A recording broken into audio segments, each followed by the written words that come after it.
오늘은 지난번에 이어 실리콘밸리에서 가장 핫한 벤처 캐피탈 앤드리슨 호로위츠가 매년 발행하는 2025년 암호화폐 시장 보고서 핵심 내용을 싹 다 정리해드리겠습니다. 앤드리슨 호로위츠, 이름은 몰라도 이 회사 투자 이력은 들어보셨을 겁니다. 페이스북, 에어비앤비, 피그마 같은 초대박 기업들을 키워낸 곳이죠. 블록체인 분야에서도 솔라나, 코인베이스, 유니스왑, 리도 등 코인판의 핵심 중의 핵심 프로젝트들을 초기부터 발굴해 투자한 곳입니다. 지난 영상에서 시장 규모, 기관 투자자 유입, 스테이블 코인, 그리고 RWA 같은 것들을 다뤘잖아요. 근데 진짜 중요한 미래를 바꿀 만한 인사이트들이 아직 더 남아 있습니다. 시간 없으니 바로 핵심만 정리해 볼게요. 지난 시간에 했던 온체인 이야기 마저 해보겠습니다. 블록체인이 이제 단순 코인 투자판이 아니라 우리 일상으로 깊숙이 들어오고 있습니다. 먼저 예측 시장도 온체인으로 옮겨오면서 대박 성과를 내고 있습니다. 2024년 미국 대선 때 폴리마켓 같은 탈중앙화 예측 플랫폼들이 많은 주목을 받았습니다. 2025년 들어서는 월간 거래 규모가 연초 대비 5배 가까이 폭증했는데요. 선거 같은 큰 이벤트가 없을 때도 꾸준히 이용자가 늘고 있다는 건 이 틈새 시장이 이제 주류 시장으로 올라오고 있다는 뜻입니다. 폴리마켓에 대한 자세한 내용은 이 영상을 참고해주세요. 여기서 멈추지 않습니다. 금융을 넘어 물리적인 인프라까지 장악하러 가고 있습니다. 통신, 교통, 에너지 같은 원래는 중앙 집중식으로 돌아가던 물리 인프라를 블록체인과 토큰 경제로 싹 다 뜯어고치는 움직임. 이걸 탈중앙화 물리 인프라 네트워크, 줄여서 디핀이라고 부릅니다. 세계경제포럼은 이 디핀 시장이 2028년까지 무려 3조 5천억 달러 규모가 될 거라고 예상했어요. 말 그대로 대박이죠. 대표적인 예가 헬륨 네트워크입니다. 사용자들이 직접 무선 통신용 핫스팟 장치를 설치하고 운영해서 분산형 통신망을 만들었습니다. 지금 전 세계에 11만 개가 넘는 핫스팟이 돌아가고 하루 140만 명 이상이 5G 통신을 쓰고 있다고 하죠. 중앙통신사 없이 유저들의 참여만으로 무선망이 돌아간다는 건데 통신 3사에 익숙한 한국에서는 아직은 잘 와닿지 않는 신세계인 것 같습니다. 다음은 밈코인과 NFT입니다. 한때 밈코인이 규제 불확실성을 틈타 쏟아져 나왔고 2024년에만 1,300만 종 이상이 나왔대요. 하지만 2025년 들어 건전한 규제 환경이 만들어지면서 이런 투기성 코인 남발도 진정되는 추세입니다. 9월 신규 밈코인 개수가 1월보다 56%나 감소했습니다. NFT 시장도 달라졌습니다. 거래 규모 자체는 전성기보다 줄었지만 매달 NFT를 구매하는 실제 유저는 계속 늘고 있습니다. 왜냐? 솔라나나 베이스처럼 수수료가 저렴한 블록체인 덕분에 비용이 확 줄었거든요. 이제 단타 투기보다는 디지털 예술 소장 문화로 NFT가 변하고 있는 거죠. 자, 지금까지 이야기한 모든 온체인 활동들이 있죠. 이 모든 게 가능해진 배경에는 바로 블록체인 인프라의 미친 발전 속도가 있습니다. 여러분, 5년 전만 해도 초당 거래 처리량이 25건도 안 됐어요. 근데 지금은 3,400건 이상을 처리합니다. 5년 만에 100배 이상 빨라진 거예요. 이 정도면 나스닥 증권거래소 같은 글로벌 결제망 수준의 트랜잭션도 블록체인이 이제 소화할 수 있게 됐다는 뜻입니다. 게다가 거래 수수료도 엄청나게 싸졌죠. 한마디로 블록체인이 슬슬 대규모 상업 서비스를 돌릴 준비를 마치고 있는 겁니다. 이 확장성 대결의 선두주자는 역시 솔라나입니다. 빠른 속도와 저렴한 수수료를 무기로 디핀부터 NFT까지 온갖 프로젝트에 쓰이며 연간 수수료 수익만 30억 달러를 벌었습니다. 근데 대장인 이더리움도 가만히 있지 않죠. 레이어 2 기술로 트랜잭션 부담을 분산시키면서 한때 20달러가 넘었던 수수료가 이제 1센트도 안 될 정도로 떨어졌습니다. 두 메이저 체인이 대중화를 위해 정말 엄청나게 달리고 있는 겁니다. 솔라나와 이더리움에 대한 자세한 내용은 각각 이 영상을 참고하세요.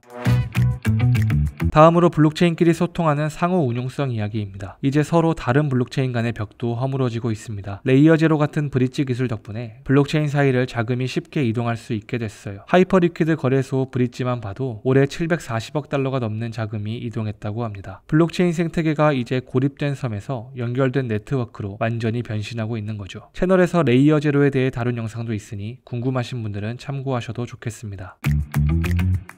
블록체인 대중화의 마지막 숙제는 바로 프라이버시입니다. 내 거래 내역이 모두에게 공개되는 게 찝찝한 분들 많으시죠? 그래서인지 프라이버시 관련 구글 검색량도 늘었고 지켓시 같은 프라이버시 코인 예치액도 엄청 늘었습니다. 이더리움 재단도 프라이버시 전담팀을 만들었고 스테이블 코인 발행사 팍소스는 아예 프라이버시 코인을 만들고 있어요. 심지어 미국 정부까지 제재를 해제하는 등 프라이버시와 보안의 균형점을 찾기 시작했습니다. 일반 유저가 안심하고 쓰려면 프라이버시 보호 기술은 꼭 필요하다고 평가되고 있습니다. 프라이버시를 단순 사생활 보호 정도로만 알고 계셨다면 이 영상에서 코인이 가지는 프라이버시의 진짜 의미를 더 깊이 얻어가실 수 있을 겁니다.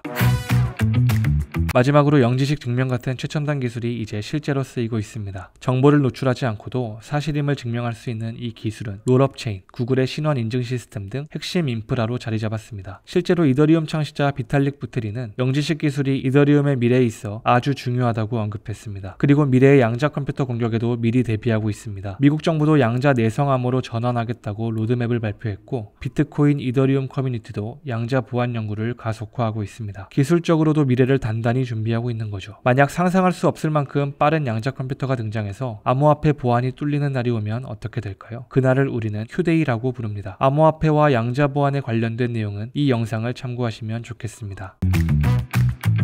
이제 미래 기술의 핵심 두 가지, AI와 암호화폐의 만남에 대해 이야기해 볼 차례입니다. 요즘 챗GPT 때문에 AI가 완전히 핫하잖아요. 근데 AI가 만든 콘텐츠의 저작권이나 AI끼리 알아서 돈 주고받는 결제 시스템 같은 문제는 블록체인이 해결해 줄 수 있다는 가능성이 떠올랐습니다. 예를 들어 AI가 만든 이미지의 진본 여부를 블록체인에 기록하거나 AI 에이전트끼리 사람 개입 없이 소액 결제를 할 수 있는 인프라를 제공하는 거죠. 블록체인이 AI 시대의 신뢰 기술로 급부상하고 있습니다. AI 시대가 되면서 우리가 진짜 사람인지를 증명하는 것도 중요해졌습니다. 월드코인 같은 프로젝트는 월드 아이디라는 탈중앙화 신원 인증 시스템으로 1700만 명 이상을 인증했어요. 이 인간 증명 기술은 봇이나 가짜 계정이 인터넷을 점령하는 걸 막기 위한 목적이 있죠. 월드코인 창시자 중 한 명이 챗GPT를 만든 샘 알트먼이라는 사실은 이제 많은 분들이 아실 겁니다. 월드코인에 대해 더 궁금하시다면 이 영상을 참고하시면 좋겠습니다.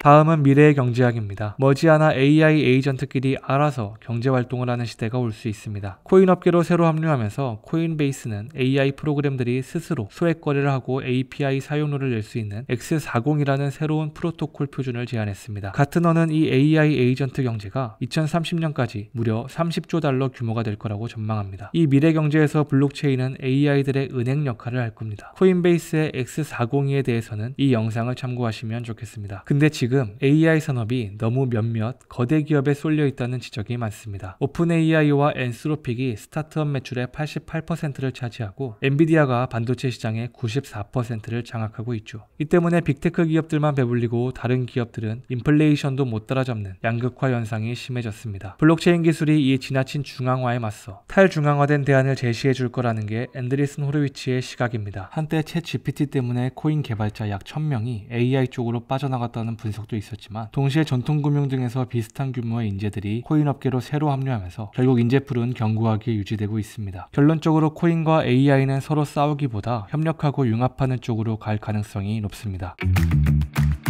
다음으로 가장 중요한 소식은 바로 미국의 규제 변화입니다. 한때 코인에 가장 차가웠던 미국이 2025년에 들어 기조를 확 바꿨습니다. 미국 의회에서 지니어스 법과 클래러티 법이 통과되면서 암호화폐를 제도권 안으로 끌어들이겠다는 초당적 합의가 이뤄졌어요. 이 법들은 스테이블 코인, 시장 운영 등 핵심 규정을 명확히 하면서 혁신도 장려하고 투자자도 보호하는 균형 잡힌 가이드라인을 제시한 겁니다. 규제가 명확해지자 업계가 혁신을 할 수 있는 환경이 마련되었습니다. 토큰은 이제 새로운 디지털 자산 원소로 인정받고 미래 인터넷 경제의 기본 단위로 떠오르고 있습니다. 앞서 언급한 스테이블 코인, RWA, 디핑 같은 것들 말이죠.